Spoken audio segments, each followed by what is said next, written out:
वंदे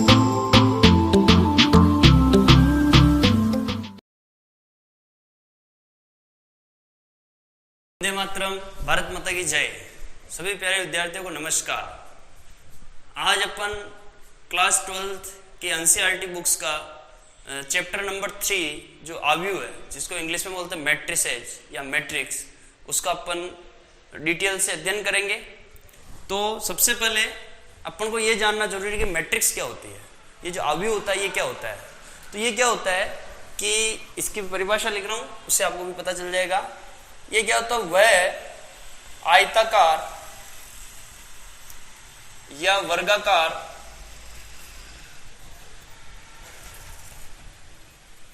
संख्याओं या फलन भी हो सकते हैं, या कोई वस्तुओं के बारे में, व्यक्तियों के बारे में भी चर्चा हो सकती है। तो संख्याओं, वो फलन में आ गया सारा, संख्याओं, फलनों, वह आयताकार या वर्गाकार संख्याओं या फलनों को का पंक्ति व स्तंभ में व्यवस्थित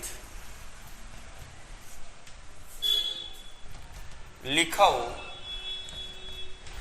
वह आयताकार या वर्गाकार विन्यास लिख सकते हैं, जिसमें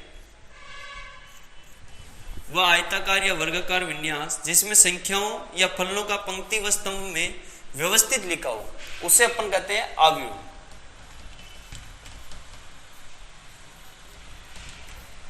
आव्यूह कहते हैं। अब ये जो संख्याएं होती है, इन संख्याओं में क्या होता है, दो प्रकार की संख्या होती है, अपन ने नाम सुना होगा। एक तो होती है वास्तविक संख्याएं और एक होती है काल्पनिक संख्याएं। तो संख्याएं दो प्रकार की हो सकती है, वास्तविक भी हो सकती है, काल्पनिक भी हो सकती है। अब फलन के बारे में बात करें तो फलन क्या है। फलन आपके, जैसे आपने x, y, z ऐसे एलजेब्रिक जो आप बीजगणितीय फलन बोलते हैं वो भी हो सकता है। आपके जो त्रिकोणमितीय फलन होते हैं वो भी हो सकते हैं, sin x, cos x, इस टाइप के। तो एक ऐसा आयताकार या वर्गाकार संख्याओं या फलनों का विन्यास होता है जिसमें सारी संख्याएं जो होती है रो और कॉलम यानी पंक्ति और स्तंभ के रूप में जमी हुई रहती है, और उसको एक ब्रैकेट के अंदर क्लोज किया जाता है, ब्रैकेट के अंदर बंद कर दिया जाता है।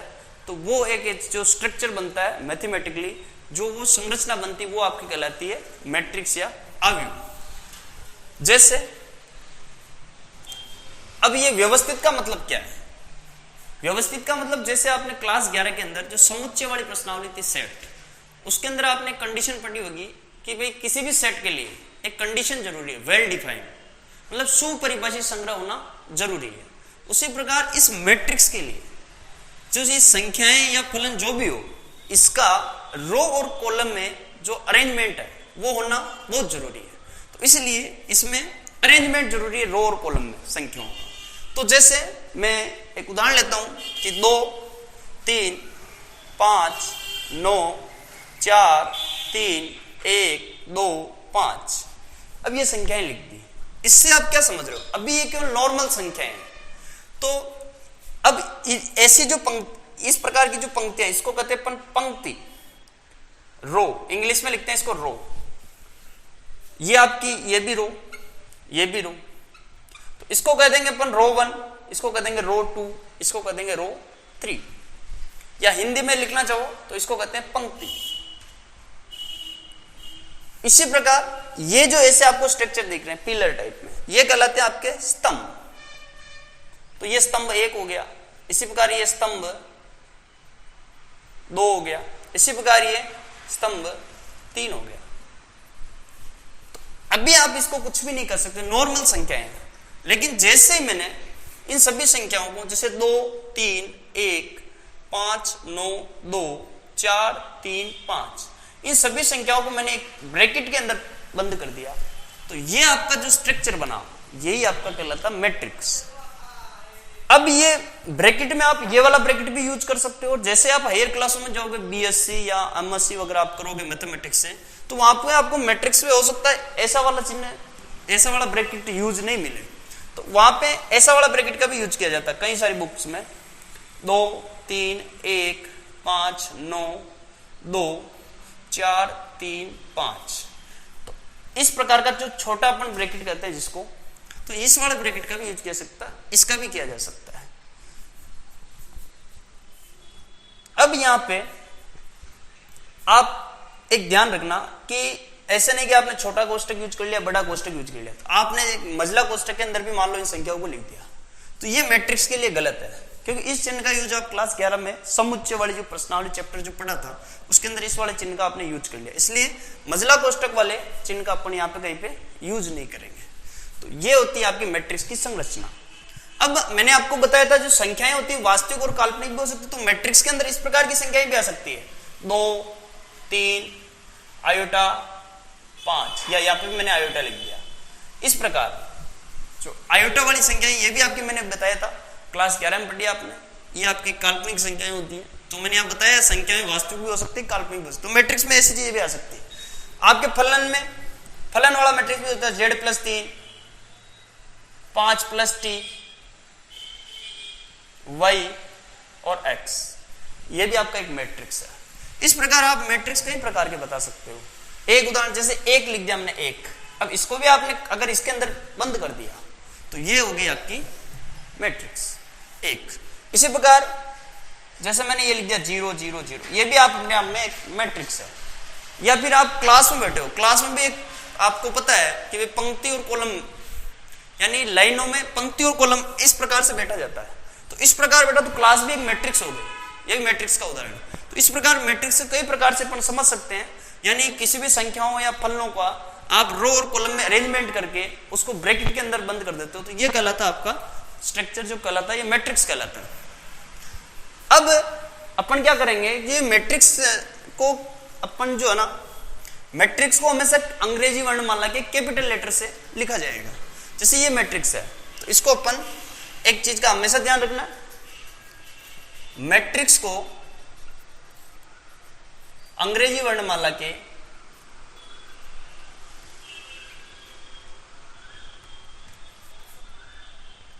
बड़े अक्षरों से दर्शाया जाता है, जैसे capital A, capital B, capital C, इस प्रकार आप कैसे भी इसको दर्शा सकते हो। अब मैट्रिक्स की एक पहचान होती है। अब आपको मैंने यहाँ पे एक बात बताई थी, आयताकार या वर्गाकार विन्यास। अब आपको ये समझ में नहीं आ रहा होगा विन्यास आयताकार और वर्गाकार कैसे होता है। तो आयताकार या वर्गाकार विन्यास का मतलब क्या होता है अभी बता रहे हैं आपको। जैसे ये मैट्रिक्स है तो हर मैट्रिक्स की एक अलग अलग पहचान होती है। अब इस मैट्रिक्स के अंदर आप देख रहे होंगे कि 3 तो इस प्रकार की पंक्तियां आ रही है और 3 इसी प्रकार के कॉलम आ रहे हैं, तो अपन इसको लिखते हैं 3/3। तो ये जो इसकी पहचान है 3/3 लिख दिया है, इसका मतलब अपन यहां समझ जाएंगे 3 तो रो है और 3 कॉलम है। इसी प्रकार ये सेम ही है, ये भी 3/3। यहां पे देखो, यहां पे 2 पंक्तियां हैं और 2 कॉलम है, तो इसको अपन लिखेंगे 2/2 की। तो ये एक मैट्रिक्स की एक स्ट्रक्चर की पहचान होती है, भाई स्ट्रक्चर कितना बड़ा कैसा है। तो अगर सेम है तो ये विन्यास हो जाता है वर्गाकार, और अगर ये डिफरेंट ये जैसे सेम है यहाँ पे 3/3, ये भी वर्गाकार, ये वर्गाकार, ये वर्गाकार। इसी प्रकार ये भी 2/2 की, ये कितने की, इसमें तो एक ही पंक्ति ये और स्तंभ ये, तो ये 1/1 की मैट्रिक्स हो गई। तो ये सारे विन्यास आपके कैसे हो गए, वर्गाकार हो गए। अब मैंने आयताकार नहीं बताया। आयताकार कैसा होता है कि जिसमें मान लो पंक्ति ज्यादा हो रही है, कॉलम कम आ रहे हैं, जैसे 5 पंक्ति आ गई, 4 कॉलम आ गए, तो इस प्रकार का जो विन्यास बनेगा ये कहलाएगा आपका आयताकार विन्यास। देखो अब अपन बात करेंगे मैट्रिक्स के अवयव। मैट्रिक्स के अवयव को कैसे लिखा जाए। मैंने अभी बताया था कोई भी मैट्रिक्स है, जैसे मान लो वो मैट्रिक्स इस प्रकार की होगी, मान लो इसके अंदर एक स्मॉल a आपका अवयव है, ठीक है। ये आई जे अभी क्या है इसको सारा बताएंगे। जैसे मतलब मैट्रिक्स के अवयव को इस प्रकार लिखा जाता है। अब ये है क्या सिस्टम, ये मैं बता रहा हूं। हमेशा मैट्रिक्स के जो अवयव होते हैं इनको अपन स्मॉल लेटर से लिखते हैं, क्योंकि आपने कैपिटल लेटर से तो आपने मैट्रिक्स को बता दिया, तो अपन जो इसके अवयव को बताएंगे हमेशा स्मॉल लेटर से बताएंगे। तो ये स्मॉल a जो होगा ये तो आपके मैट्रिक्स के अवयव को दर्शाने का। अब i और j क्या है, तो देखो आई का मतलब हमेशा रो, जो भी आपको बताया मैंने, रो होता है, और जे का मतलब हमेशा होता है कॉलम। यानी ये बताता है कि ये जो ये अवयव ए अवयव है, ये कौन सी तो पंक्ति में है और कौन से स्तंभ में है, ये आई और जे को बताता है। तो मैट्रिक्स के अवयव को लिखने का तरीका ये होता है, जैसे मैंने मान लो नॉर्मल एक मैट्रिक्स लिखी, ये ए बना, इसको कैसे लिखेंगे? इसको लिखने का तरीका जैसे ये अवयव है तो ये ए लिख दिया, ये तीन जगह ए लिख दिया मैंने, चलो ए ए ए ए ए ए। अब ये आई और जे का क्या खेल है इसको समझना। अब अपन को पता है ये रो 1 है, ये रो 2 है, ये रो 3 है, ये रो 4 है, ये C1 है, ये C2 है, ये C3 है। तो अब ये अवयव जो है, ये ए वाला अवयव, ये कहाँ है? पहली वाली रो में और पहले वाले कॉलम में। तो इसलिए 1 1 मैंने बताया था, आई का मतलब होता है रो और जे का मतलब होता है कॉलम। वैसे आप इसको रो कॉलम या कॉलम रो दोनों ही लिख सकते हैं, लेकिन जो अपन की एनसीईआरटी है या जो आरबीएससी है उसमें उसने एक स्टैंडर्ड फॉर्म मान रखी है कि भाई रो को हमेशा पहले लिखो, कॉलम को बाद में लिखो। तो इसलिए हमेशा के लिए रो को पहले लिखा जाता है और कॉलम को बाद में लिखा जाता है। ये जनरली नॉर्मली है, बाकी लिखने में कोई दिक्कत नहीं, कॉलम और रो को आगे पीछे लिख सकते हैं। लेकिन अपन हमेशा जब भी पढ़ेंगे पहले जो होगा वो रो होगी, पहला जो स्टार्टिंग में जो अंक होगा वो रो को बताएगा और सेकंड नंबर पे जो अंक होगा वो बताएगा आपको कॉलम को। यानी आई आपको बताएगा रो को, जे बताएगा कॉलम को। तो ये पहली रो और पहले कॉलम का अवयव। इसी प्रकार ये अवयव कहां पे? पहली रो और दूसरा कॉलम है, ये दूसरे कॉलम का अवयव। इसी प्रकार ये पहली वाली रो और तीसरे कॉलम का अवयव। इसी प्रकार ये पहली वाली रो और चौथे कॉलम का अवयव, सॉरी दूसरी वाली रो है, ये रो यहां से दूसरी वाली स्टार्ट हो गई और पहले वाले कॉलम का अवयव हो गया। इसी प्रकार ये दूसरी वाली रो है और दूसरा कॉलम हो गया। इसी प्रकार ये दूसरी वाली रो है और कॉलम कौन सा हो गया? तीसरा। अब इसके अंदर आते हैं, ये हो गई रो तीसरी, कॉलम कैसा है? पहला। ये हो गई तीसरी रो, दूसरा कॉलम, तीसरी रो, तीसरा कॉलम। ये रो कौन सी हो गई? चौथी रो, पहला कॉलम, चौथी रो, दूसरा कॉलम, चौथी रो, तीसरा कॉलम। इस प्रकार अपन इस अवयव को पहचान सकते हैं। अब मैंने आपको बताया था एक मैट्रिक्स की सबसे बड़ी पहचान होती है कि भाई ये कैसी मैट्रिक्स है, इसका स्ट्रक्चर कैसा है। तो इसको लिखना पड़ता है यहाँ पे कितने बाई कितने की है। तो अपन को पता है पहले रो लिखेंगे फिर कॉलम लिखेंगे। तो कितनी रो है इसमें? पहली, दूसरी, तीसरी, चौथी। तो 4 तो रो और 3 कॉलम, तो ये लिखा जाएगा 4/3। तो ये 4/3 बताती है कि भाई 4 तो रो है इसमें और 3 कॉलम है। इस प्रकार की ये मैट्रिक्स है। यानी ये आपका मानक रूप है। मैट्रिक्स के अवयव कैसे लिखे जाते हैं उसका एक मानक रूप है। तो हमेशा मैट्रिक्स के जो अवयव को लिखा जाता है, जैसे कैपिटल ए मैट्रिक्स है तो उसका अवयव लिखा जाएगा स्मॉल ए से, और उसके नीचे अपन वो ए कौन सी जगह पे, उसकी लोकेशन क्या, कौन सी रो और कौन से कॉलम में है, तो उसको लिखा जाएगा आई और जे से। तो आई हमेशा बताता है रो को और जे हमेशा बताएगा आपके कॉलम को। इस चीज का अपन हमेशा ध्यान रखेंगे। एक जैसे छोटा सा एग्जांपल लेता हूं मैं, 2 5 3 8 7 9 4 -3 -8, ये आपकी एक मैट्रिक्स है। अब साहब मैंने आपको पूछ लिया कि इसका जो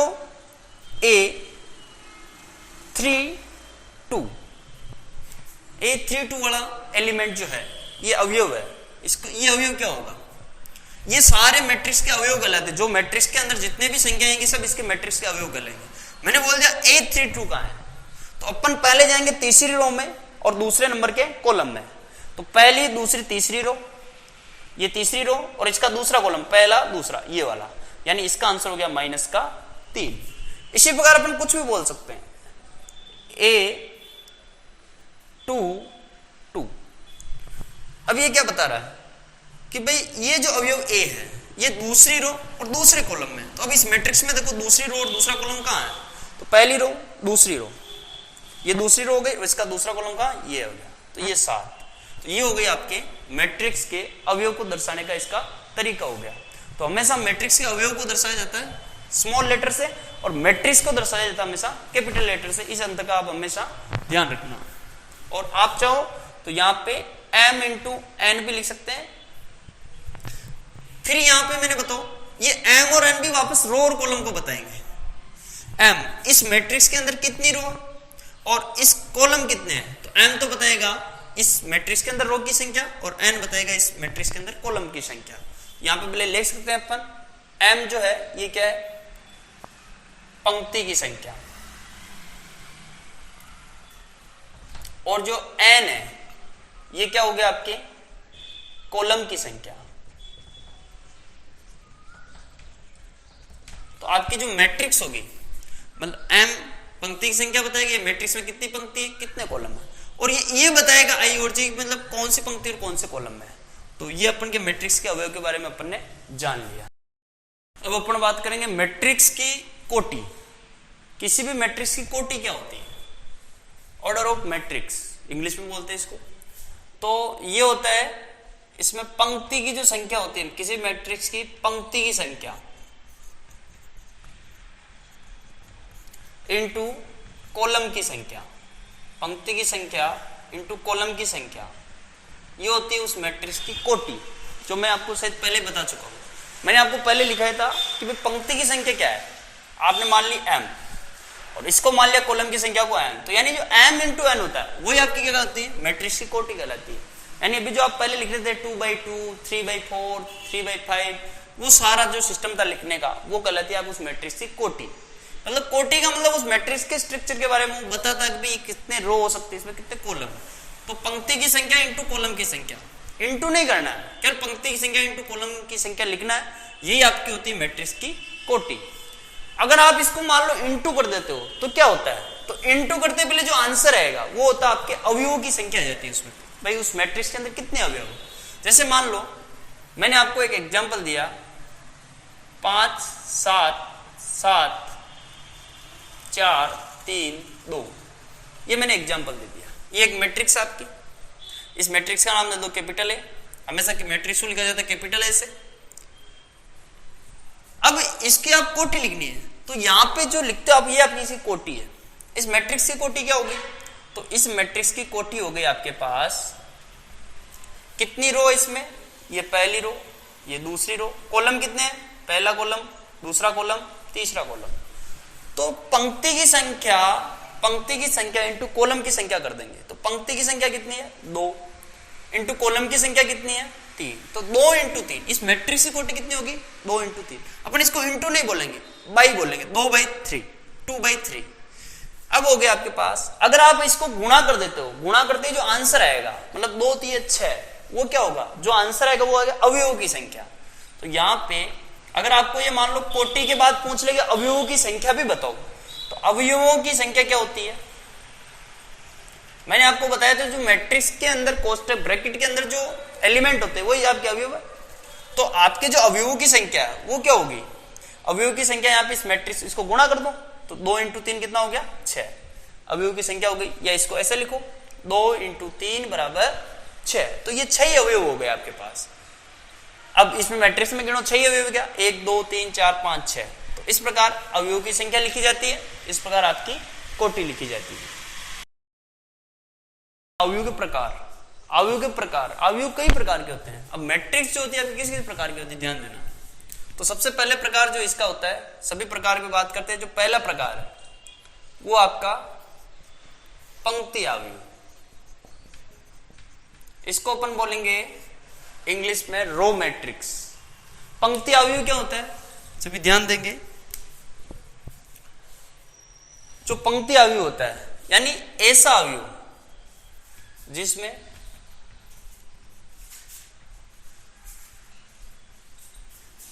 एक पंक्ति ही हो, ऐसा अवयव जिसमें एक पंक्ति हो, उसे अपन बोलते हैं क्या, पंक्ति अवयव। जैसे उदाहरण लिखते हैं अपन, एग्जाम्पल 2 4 6। अब ये जो आपका उदाहरण है, ये आपकी मैट्रिक्स जो है ये कितनी हो, ये इसको कहेंगे अपन पंक्ति अवयव या रो मैट्रिक्स इंग्लिश में बोलते हैं इसको। अब इसका ऑर्डर लिखना है, यहाँ ऑर्डर क्या होता है, क्या ऑर्डर है इसका, तो ऑर्डर में मैंने बताया था आपको, यहाँ पे जो पहला m इंटू n जो लिखते हैं, यानी पहले रो की संख्या फिर कॉलम की संख्या। इसमें रो कितनी है 1, तो 1, फिर लिखेंगे कॉलम कितने हैं 3, तो 1 इंटू 3 यानी 1/3 की हो गई आपकी मैट्रिक्स।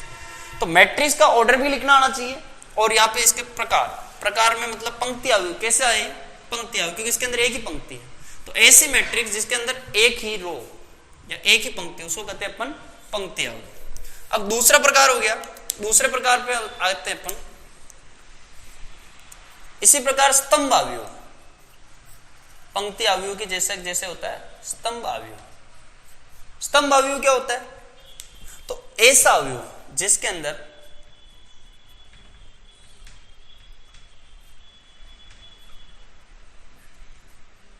जिस प्रकार पंक्ति अवयव में एक पंक्ति थी, उसी प्रकार स्तंभ अवयव में क्या होता है कि ऐसा अवयव जिसमें एक स्तंभ हो, उसको अपन बोलते हैं स्तंभ अवयव। जैसे इसी एग्जांपल को देख लेते हैं, इसी का सेम एग्जांपल। अब इसी का पंक्ति अवयव होता है, तो ये कैसा लिखा जाता है? 2 4 6। ये आपका हो गया स्तंभ अवयव। अब इसकी कोटि क्या होगी?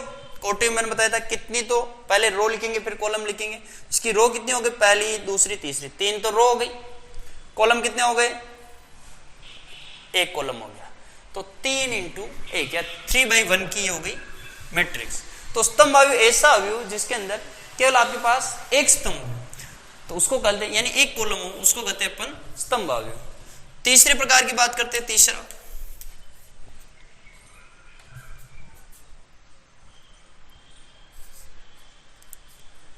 तीसरा जो टाइप है वो आपका है वर्ग अवयव, स्क्वायर मैट्रिक्स जिसको अपन इंग्लिश में बोलते हैं।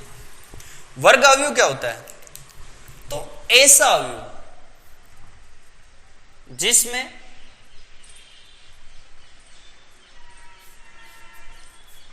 पंक्ति व स्तंभ की संख्या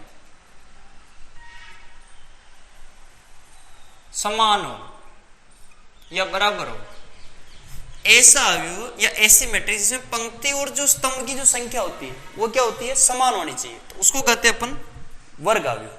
जैसे 2 4 3 5 ये उदाहरण लिखा। अब यहां पे 2 तो पंक्ति है और 2 कॉलम है। शायद यहां आपको दिख नहीं रहा होगा, इसको मैं ऊपर लिख देता हूं, इसको मैं मिटा देता हूं, ये तो लिख ही लिया आपने।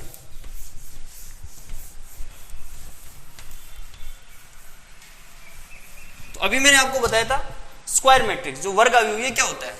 जैसे 2 4 3 5 ऐसी एक मैट्रिक्स लिखी आप।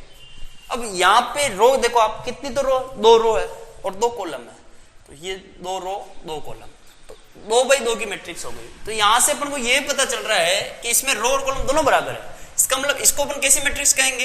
ये आपका एग्जांपल लगा के लिख लो, स्क्वायर मैट्रिक्स बोलेंगे इसको, वर्ग अवयव। इसी प्रकार आपके और भी लिख सकते हो, 1 3 5 7 9 10 18 19 11, कुछ भी लिखो। अब इस मैट्रिक्स के अंदर देखो आप, इसके अंदर 3 तो रो हो गई, 3 कॉलम हो गई, तो 3/3 की मैट्रिक्स हो गई है। तो इसके अंदर क्या पता चल रहा है आपको? इसके अंदर भी ये पता चल रहा है, इसमें 3 तो रो है और 3 कॉलम है। यानी मैंने बताया जब आपकी पंक्ति और स्तंभ की संख्या बराबर हो जाएगी तो आप उस मैट्रिक्स को क्या कहेंगे? वर्ग अवयव कहेंगे, स्क्वायर मैट्रिक्स कहेंगे। अब अपन नया इसका एक और प्रकार, इसके चौथा प्रकार पे बात करेंगे। चौथा प्रकार कैसा हो गया?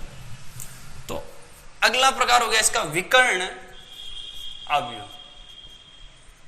इसको इंग्लिश में बोलेंगे डायगोनल मैट्रिक्स, विकर्ण अवयव। अब ये विकर्ण अवयव क्या होता है साहब?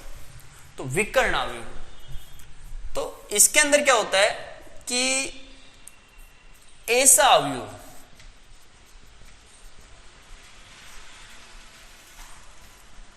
जिसमें विकर्ण के अलावा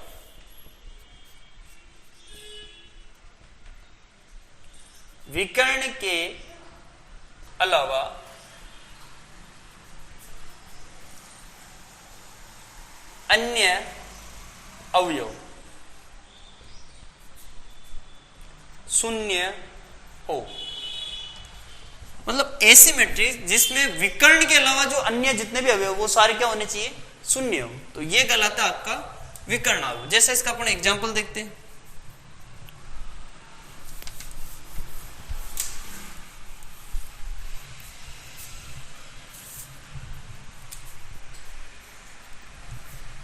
8 0 0 5। विकर्ण का मतलब समझ गए? विकर्ण का मतलब ये होता है कि भाई ये जो आपका ये है विकर्ण आपका, इसको प्रिंसिपल डायगोनल भी बोलते हैं, मुख्य विकर्ण। इसके अलावा जो भी है वो सब शून्य है। तो ये मैट्रिक्स तो आपके 2x2 की हो गई, और इसके अलावा जो भी है वो हो गई शून्य। तो ये हो गई आपके कौन सी मैट्रिक्स? विकर्ण मैट्रिक्स या डायगोनल मैट्रिक्स। और उदाहरण देख लो, 4 0 0 3 2 0 3 0 0 0 2। अब इस मैट्रिक्स को देखो आप, इस मैट्रिक्स में भी क्या है कि जो ये इसका जो मुख्य विकर्ण है, ये जो इसका डायगोनल है, ये इसके अलावा जितने भी अवयव है, जैसे ये अवयव हो गए, ये अवयव, ये सारे अवयव क्या है? शून्य हो रहे हैं। तो मतलब विकर्ण के अलावा शेष अवयव अगर शून्य हो तो फिर ऐसे मैट्रिक्स को अपन कहेंगे विकर्ण मैट्रिक्स या डायगोनल मैट्रिक्स। अब इसकी जो पांचवी टाइप होती है, पांचवी टाइप अदिश अवयव, जिसको अपन इंग्लिश में बोलते हैं स्केलर मैट्रिक्स, अदिश अवयव। अब अदिश अवयव क्या होता है साहब? अदिश अवयव ये होता है कि जो आपकी जो विकर्ण मैट्रिक्स होती है, विकर्ण अवयव है, ठीक है, इसमें जो विकर्ण के अवयव है,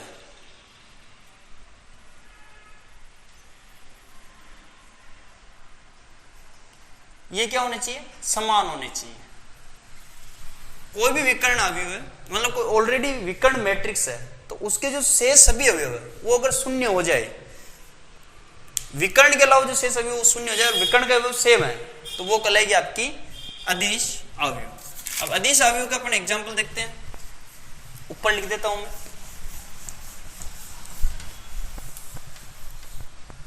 जैसे एग्जांपल ये लिखा मैंने 5 0 0 5। अब इसमें क्या पता चल रहा है आपको कि भाई जो ये विकर्ण है ना, इस विकर्ण के अंदर अवयव भी है और अवयव सेम होने चाहिए। यहां 5 होते हैं, यहां 5, इसके अलावा सबसे अवयव 0। यानी विकर्ण मैट्रिक्स, सबसे पहले तो विकर्ण मैट्रिक्स हो। विकर्ण मैट्रिक्स का मतलब समझ गए आप, विकर्ण के अलावा शेष अवयव शून्य, और जो विकर्ण पे जो अवयव होते हैं वो सेम अगर हो गए तो वो कहलाएगा आपकी अदिश मैट्रिक्स या अदिश अवयव या स्केलर मैट्रिक्स। तो इसी प्रकार एक और उदाहरण देख लो, 0 ये -3 0 0 0 -3 0 0 0 -3। अब ये जो मैट्रिक्स है, ये मैट्रिक्स भी आपकी कैसी हो गई? ये हो गई अदिश अवयव। क्यों? क्योंकि इसके जो विकर्ण के ऊपर जो अवयव है, ये सारे अवयव क्या है? सेम है। अगर विकर्ण के ऊपर सारे अवयव अगर सेम हो तो ऐसी कहलाती है आपकी कौन सी मैट्रिक्स? अदिश अवयव कहलाती है। अब अपन एक और टाइप की बात करेंगे। इसके बाद इसको मिटा देता हूं।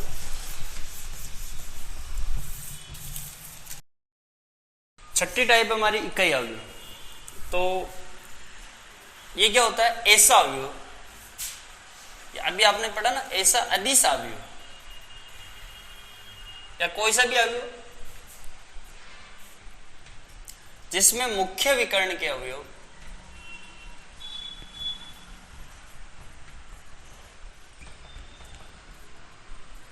एक, इसको हिंदी में भी लिख देते एक हो। इसका मतलब एग्जाम्पल देखेंगे, ऐसा अदिश अवयव जिसमें जो मुख्य विकर्ण है उसके जो अवयव होंगे वो आपको हमेशा एक मिलेंगे। कैसे? जैसे 1 0 0 1। अब ये जो मुख्य विकर्ण है इसके अवयव आपको सबसे क्या है? एक है, सेम भी है, एक है, सेम है, इसलिए अदिश भी का। ऐसा अदिश अवयव जिसके अवयव विकर्ण के, मुख्य विकर्ण के जो अवयव एक अगर हो जाए तो ये कहलाएंगे आपके इकाई अवयव, या इसी को अपन तत्समक अवयव भी बोलते हैं। तो उसी प्रकार अपन और 1 0 0 1 0 0 0 1, ये 3/3 की 3 रो 3 कॉलम, ये 2/2 की 2 रो 2 कॉलम। तो इसमें भी विकर्ण के अवयव क्या है? एक है। तो अगर किसी मैट्रिक्स में कोई अदिश मैट्रिक्स है जिसमें विकर्ण के अवयव आपके अगर एक हो तो ऐसी मैट्रिक्स आपकी कहलाती है इकाई अवयव। इसको अपन तत्समक अवयव भी बोलते हैं, तो यहां मैं लिख देता हूं तत्समक अवयव। दोनों एक ही बात है। सातवीं टाइप है शून्य अवयव, जिसको इंग्लिश में बोलते हैं नल मैट्रिक्स या जीरो मैट्रिक्स। ये क्या होता है कि भाई ऐसा अवयव जिसका प्रत्येक अवयव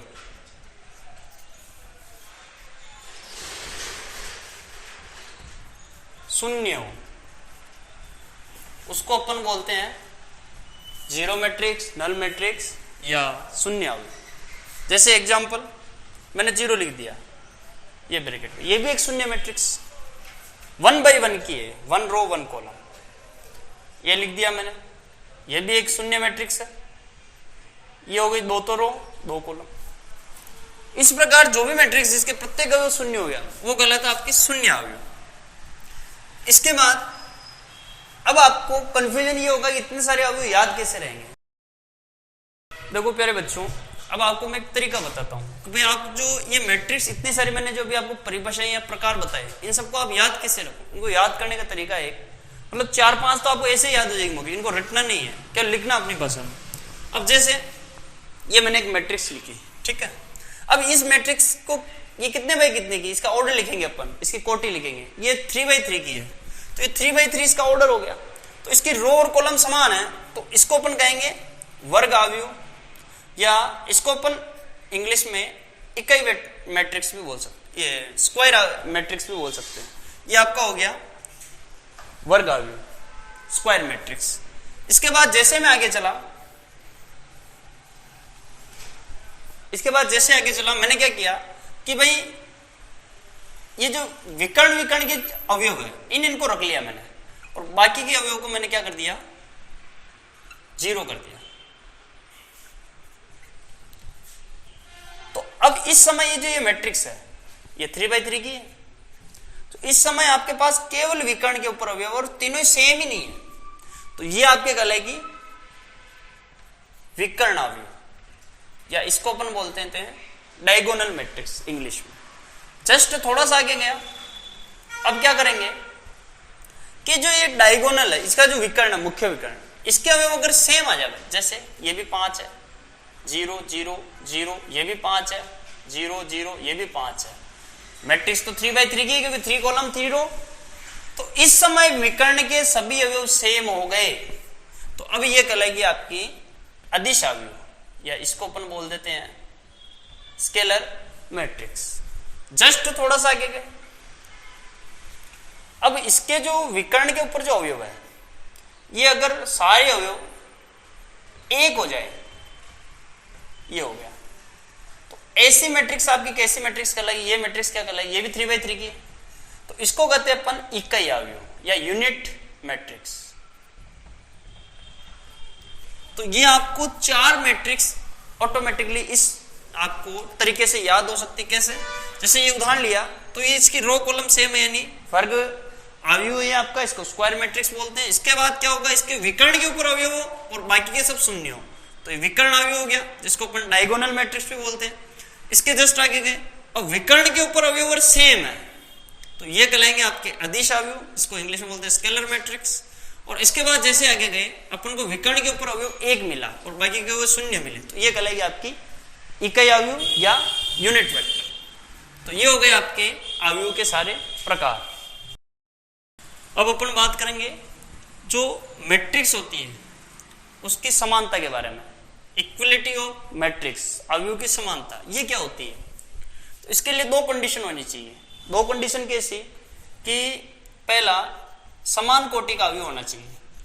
दोनों जो आपके समान, जो मैट्रिक्स को आपको बतानी है भाई समान है कि नहीं है, तो दोनों मैट्रिक्स क्या होनी चाहिए, समान कोटि की होनी चाहिए। तो समान कोटि की होनी चाहिए, पहली कंडीशन तो ये।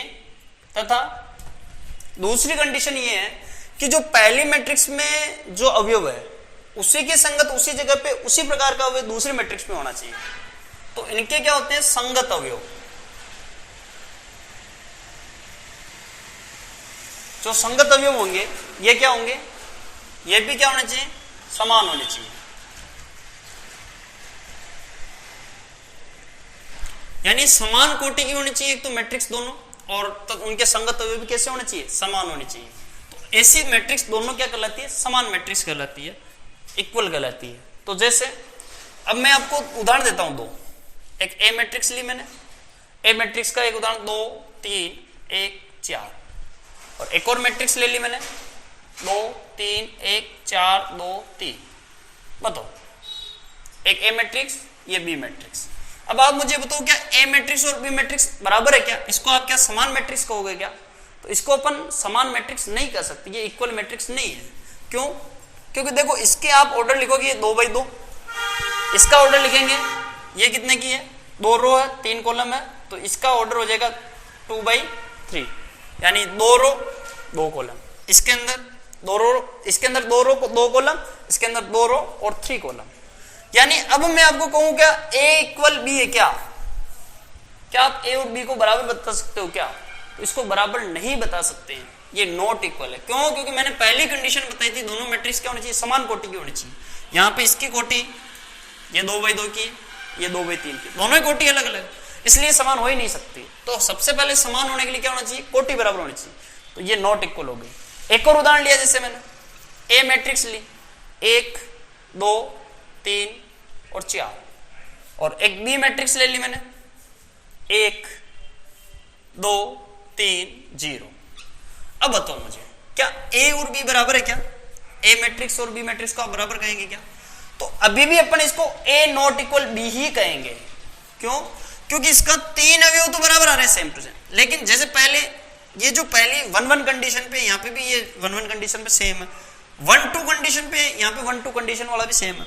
यहाँ पे जो दूसरी रो और पहले कॉलम का जो अवयव वो भी सेम है। यहाँ पे दूसरी रो और दूसरे कॉलम का जो अवयव है, कोटि तो सेम हो गई, ये 2/2 की, ये भी 2/2 की, लेकिन ये एक जो अवयव है ना ये सेम नहीं। मैंने क्या लिखा, दूसरी कंडीशन, संगत अवयव भी समान होने चाहिए। यानी यहाँ पे जिस पोजीशन पे ये अवयव है उसी पोजीशन पे क्या वही अवयव क्या सेम? तो सेम नहीं है, भले सारे सेम हो लेकिन एक भी सेम नहीं है, तो भी ये क्या होगी, नॉट इक्वल, यानी ये समान नहीं होगी।